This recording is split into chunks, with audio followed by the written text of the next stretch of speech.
देखो हम लोग को पढ़ना है प्रॉपर्टीज ऑफ डेफिनेट इंटीग्रल्स। ठीक है, प्रॉपर्टीज ऑफ डेफिनेट इंटीग्रल्स। चलिए पहली प्रॉपर्टी लिखिए, प्रॉपर्टी 1। देखो बेटा शिखर, अगर इंटीग्रेशन a से लेके b fx dx किया जा रहा है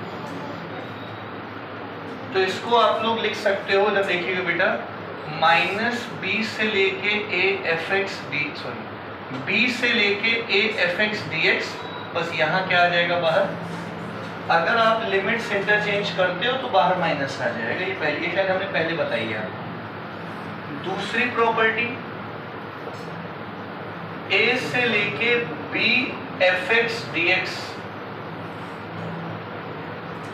को लिख सकते हो a से लेके c fx dx plus c से लेके b fx dx, where c is intermediate between a and b। a से लेके b fx dx को अगर इंटीग्रेट करना हो तो a से लेके c fx dx plus c से लेके b fx dx कर सकते हो। अब ये c क्या है? c जो है इंटरमीडिएट लिमिट है a और b के बीच की, और वो एक गिवन कंडीशन को सेटिस्फाई करवाएंगे मुझसे। सही है, पहले इन दोनों प्रॉपर्टीज को लिख के हम लोग इसमें क्वेश्चन करेंगे। इसको देखो पहले आप,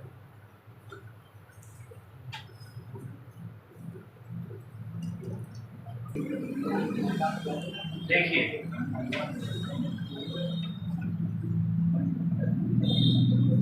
मान लीजिए आप लोग को इंटीग्रेट करना हो -3 से लेके 3 मॉड x प्लस 2 dx को। ठीक है, अगर इस क्वेश्चन में मॉड ना लगा होता तो आपका काम आसान हो जाता। देखना बेटा इधर, शिखर दोबारा नहीं बोलेंगे, सीधा आगे कंटाप मार देंगे आपकी बार। ठीक है,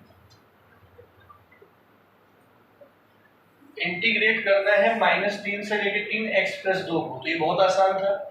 इसको इंटीग्रेट करिए, इसको इंटीग्रेट करिए, उसके बाद upper limit minus lower limit करके क्वेश्चन खत्म हो जाता था। लेकिन मॉड का तो इंटीग्रेशन होता ही नहीं है ना। तो इस तरह की क्वेश्चन करने के लिए आप लोग ये देखो, पहले तो x की किस वैल्यू के लिए ये फंक्शन 0 हो जाएगा, -2। x की जगह अगर आपने -2 लिख दिया तो -2 + 2 ये पूरा क्या हो जाएगा, तो -2 is intermediate limit between -3 and 3। समझिए मेरी बात।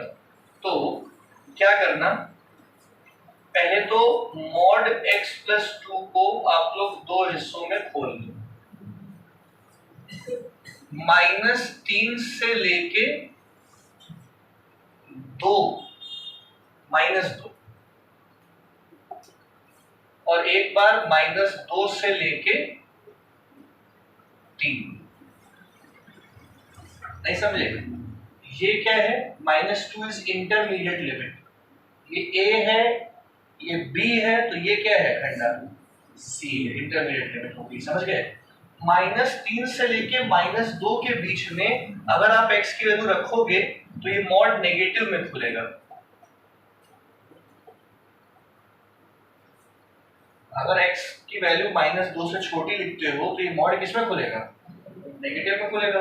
और अगर -2 या 2 से बड़ी वैल्यू लिखते हो और 3 से छोटी वैल्यू लिखते हो तो ये मॉड किसमें खुलेगा, ये तो सबको आता है मॉड खोलना।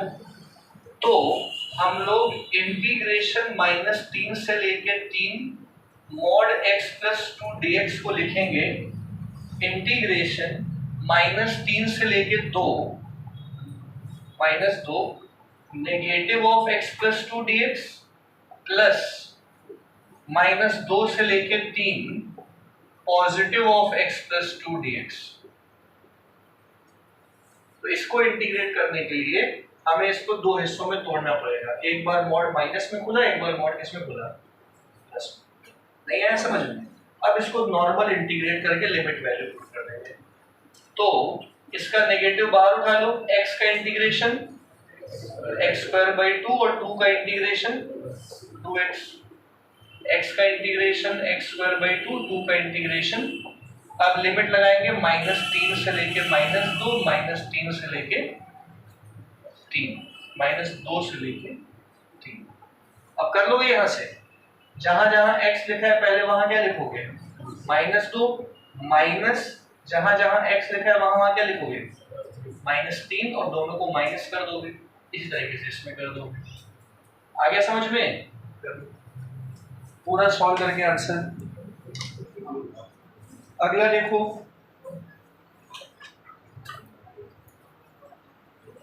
इंटीग्रेशन 0 से लेके 2 mod x minus 1 upon x minus 1 dx। ये देखिए सब लोग, 0 से 2 mod x minus 1 upon x minus 1 dx कैसे होगा? इंटरमीडिएट लिमिट क्या होगी, 1 है कि नहीं है? तो इसको दो हिस्सों में खोलना होगा। mod x minus 1 upon x minus 1 को दो हिस्सों में खोलेंगे, 0 से लेके 1 तक और 1 से लेके 2 तक। 1 से छोटी वैल्यू के लिए ये नेगेटिव खुलेगा, 1 से बड़ी वैल्यू के लिए यही मोड क्या खुलेगा, पॉजिटिव खुलेगा। तो mod x minus 1 upon x minus 1 आएगा -1 और 1। समझ गए? तो 0 से लेके 2 mod x minus 1 upon x minus 1 dx बन जाएगा। 0 से 1 और किसको इंटीग्रेट करोगे, -1 dx को, प्लस 1 से लेके 2 किसको इंटीग्रेट करोगे, 1 dx को। हो जाएगा अब यहां से -1 का इंटीग्रेशन -x, 1 का इंटीग्रेशन x। अब यहां से तो क्या वैल्यू पुट करनी है और क्या, कोई समस्या? आगे बढ़ते हैं, लिखना है क्या?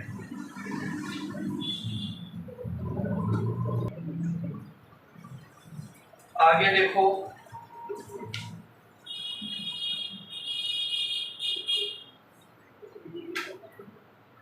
-π/4 से लेके +π/4 mod sin x dx। -π/4 से +π/4 mod sin x dx। बताओ भाई, इन दोनों के बीच में x की किस वैल्यू के लिए ये 0 हो जाएगा? अब यहां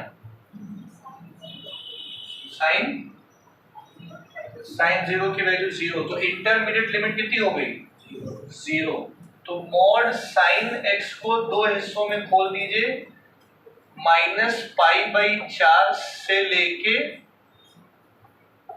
0 और 0 से लेके, तो ये खुलेगा -π/4 से 0 के लिए, किसमें खुलेगा, नेगेटिव, और 0 से +π/4 के लिए पॉजिटिव। नहीं है समझ में? अरे x की जगह तुम माइनस वैल्यू लिखोगे तो इसका माइनस बाहर आ जाएगा ना, और प्लस रखोगे तो प्लस ही रहेगा। तो इंटीग्रेशन -π/4 से लेके +π/4 mod sin x dx को लिखोगे, क्या लिखोगे, इंटीग्रेशन अखंडा -π/4 से 0 sin x dx, और 0 से लेके π/4 sin x dx। अब आगे बताएंगे, कर लोगे sin x का इंटीग्रेशन कर लेना, इसका कर लेना, लिमिट लगा लेना, सॉल्व कर लेना, आंसर आ जाएगा।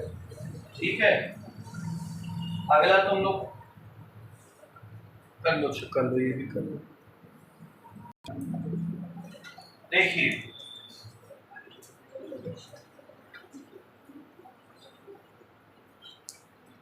इंटीग्रेशन 0 से लेके 2π cos 2x dx। अब x की जगह क्या क्या लिखा जाए कि 0 से 2π के बीच में क्या लिखें कि 0 हो जाएगी, π/4। एक तो x की जगह अगर π/4 लिख दोगे तो भी 0 हो जाएगा ये, क्योंकि cos 2 × π/4 cos 2 π/2 0 हो गया।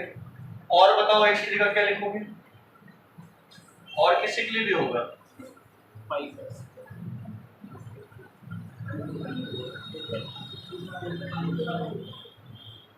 cos 0 की वैल्यू 1 होती है, cos 90 की 0 होती है, cos 180 की -1 होती है, cos 270 की फिर 0 हो जाती है। तो यहाँ 270 कैसे बनाओगे? 3π/4 लिख के 3π/8 लिख के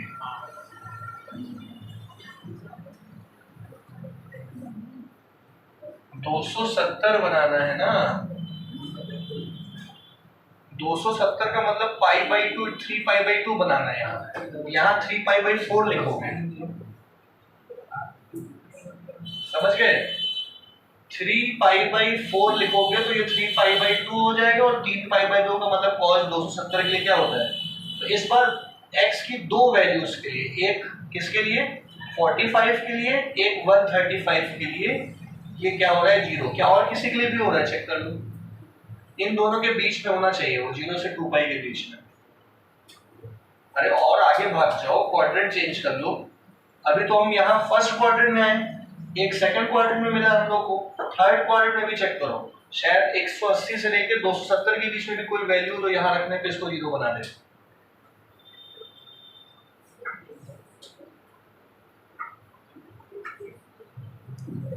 सोचो कि जनरल सॉल्यूशन बनाए इसका हम बैठ के। cos का जनरल सॉल्यूशन याद है? cos 2x की वैल्यू 0 कब होती है? cos 90 डिग्री के लिए ना, 90 के लिए। तो cos theta equal to cos alpha का फॉर्मूला x इक्वल टू क्या फॉर्मूला वो करता था? 2n pi plus minus alpha. ऐसा कुछ याद आ रहा है? भैया कुछ नहीं याद है। प्लस था अल्फा की प्लस माइनस अल्फा था? चलो कोई बात नहीं, हमें तो प्लस ही से मतलब है फिलहाल, कि हमें 0 से 2π ही जाना है। n की जगह अगर 0 लिखोगे तो एक तो n की जगह 0 लिखोगे अगर तो 2x equal to π/2, 2x equal to π/2, एक मिल गया हम लोग को π/4, एक π/4 मिला। फिर n की जगह क्या लिखोगे 1, तो 2x इक्वल टू 2π, शायद यहाँ -b होगा, 2π प्लस π/4, और प्लस वाले से नहीं आएगा क्योंकि क्वाड्रेंट के बाहर भाग जाएगा, तो माइनस से ही लाना पड़ेगा। 2x इक्वल टू 7π/4,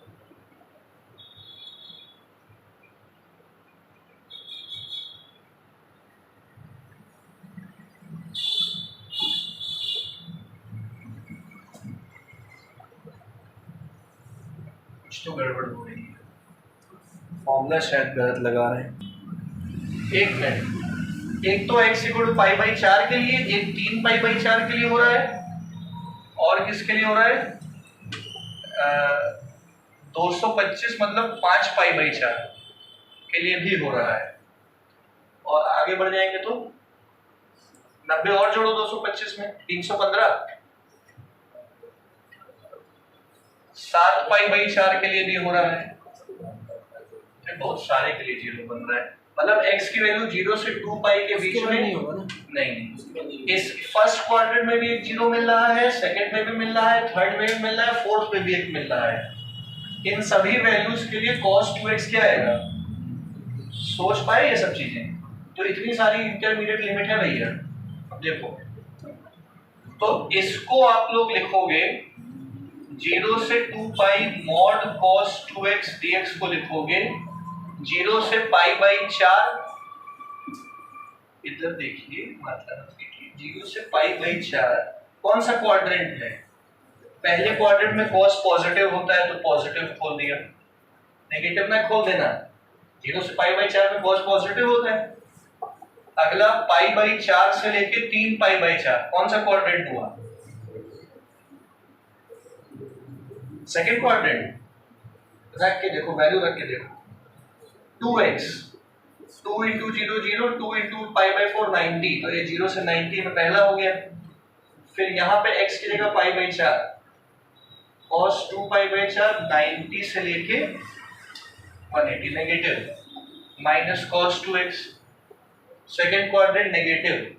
फिर 3 पाई बाई 4 से लेके 5 पाई बाई 4 थर्ड क्वाड्रेंट में भी नेगेटिव, और फिर 5 पाई बाई 4 से लेके 7 पाई बाई 4 कौन सा क्वाड्रेंट, फोर्थ क्वाड्रेंट में cos पॉजिटिव, और फिर लास्ट में 7 पाई बाई 4 से लेके 2 पाई के लिए ये फर्स्ट क्वाड्रेंट पॉजिटिव।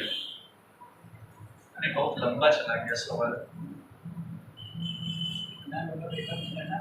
हाँ करना ही पड़ेगा। अब इसको इसको उसको उसको सबको क्या करोगे, इंटीग्रेट करोगे और लिमिट लगाओगे और सॉल्व कर लोगे, ठीक है।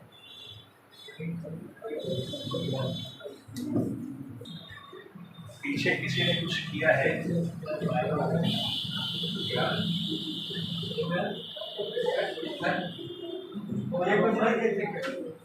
चलो अच्छा देखो, इधर ध्यान दो, हमें कोई दिक्कत नहीं, तुम्हें लोगों को पढ़ने में समस्या है कि बार बार करेगा वो। इधर देखो, अच्छा बेटा अगला क्वेश्चन देखो, -5 से लेके 0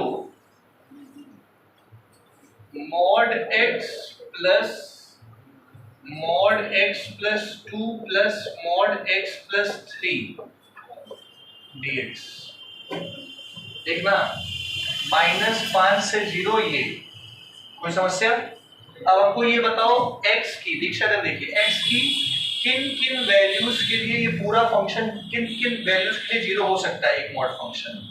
ये 0 के लिए 0 होगा, बेटा समझ लीजिए पहले, ये किसके लिए 0 होगा, तो 0 तो पहले से ही है। ये किसके लिए 0 होगा, -2 के लिए। ये किसके लिए 0 होगा, तो हमको -2 और -3 दो चीजें मिल गई, मतलब एक बार x हमको मिला -2, एक बार x हमको मिला, सही है। अब देखो सही समझिएगा, इस चीज को लिख सकते हो इंटीग्रेशन -5 से पहले -3 जाओगे, पहले समझ लो भैया, छापते रहते हो जब देखो। -5 से कहां जाओगे पहले, -3, इसको पूरा लिखना है पूरा। अरे कुछ हम वैसे बना देते हैं तुम लोग के लिए, आसान कर देते हैं थोड़ा। देखिए बेटा, mod x plus mod x+2 plus mod x+3, -5 से 0 के रास्ते में -2 और -3 दोनों पड़ता है, तो -5 से पहले -3 जाओगे, फिर -3 से -2 जाओगे, और फिर -2 से कहां जाओगे, 0 जाओगे। आ गया समझ में। अब इनके लिए तीनों के लिए अलग अलग इस फंक्शन को हम लोग खोलेंगे। -5 से -3 की वैल्यूज के लिए ये तो नेगेटिव खुलेगा, यहां रखोगे -5 से -3, ये भी नेगेटिव खुलेगा, और यहां भी रखोगे -5 से -3 तो पॉजिटिव भी नेगेटिव, -5 + 3 भी क्या होता है, नेगेटिव ही खुलेगा। आया समझ में। अगर ये पूछना हो कि नेगेटिव पॉजिटिव कैसे खोल रहे हो भैया बता दो, तो पूछ लो। अभी तक कहीं नहीं पूछ रहे। इधर देखो, हमको ये बताओ अनंत बाबू, ये है, और -5 से -3 के बीच में कोई एक नंबर बोलो। बहुत बढ़िया। तो x की जगह तुम -4 लिखोगे तो माइनस ही होगा ना, सोच के बताइए -4, समझे।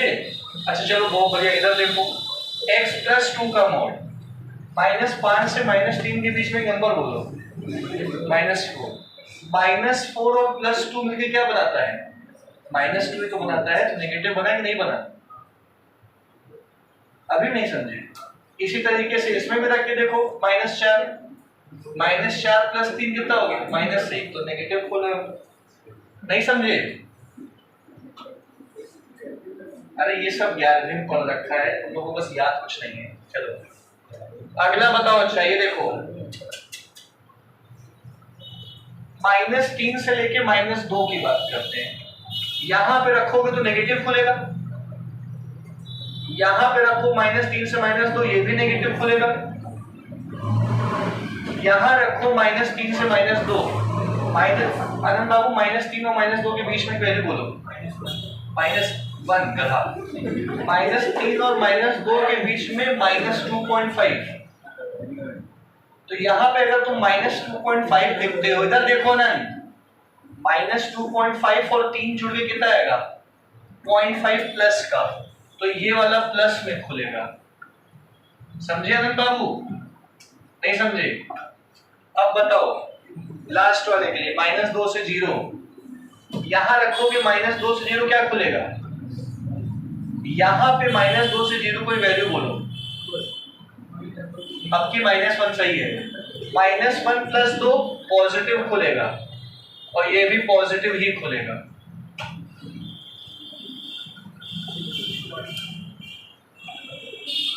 रुको, नहीं समझ में आया अनंत? किसको अभी भी नहीं समझ में आया? रुक जाओ बेटा, 1 मिनट आ रहा है। mod x plus mod x plus 2 plus mod x plus 3, इधर देखो। अब इसको सॉल्व करके अच्छे से लिखेंगे, -x minus x minus x minus -2 -3 -5 from -5 से लेके -3। यह है समझ में? इसको -x minus x minus 2x plus x minus x -2 plus 3 1 -3 से लेके -2, इसको बोलो -x प्लस x कट गया, x प्लस 5 आएगा फ्रॉम -2 से लेके 0। आया समझ में? मतलब इस चीज को आप 3 टुकड़ों में बांटोगे। इक्वल टू लिखना, -5 से -3 इसको इंटीग्रेट करना, प्लस -3 से -2 इसको इंटीग्रेट करना, प्लस -2 से 0 इसको इंटीग्रेट करना, और लिमिट लगा के इंटीग्रेट करने के बाद जो आंसर है वही हो गया। नहीं समझ में आया? कर सकते कि जैसे इंटीग्रेशन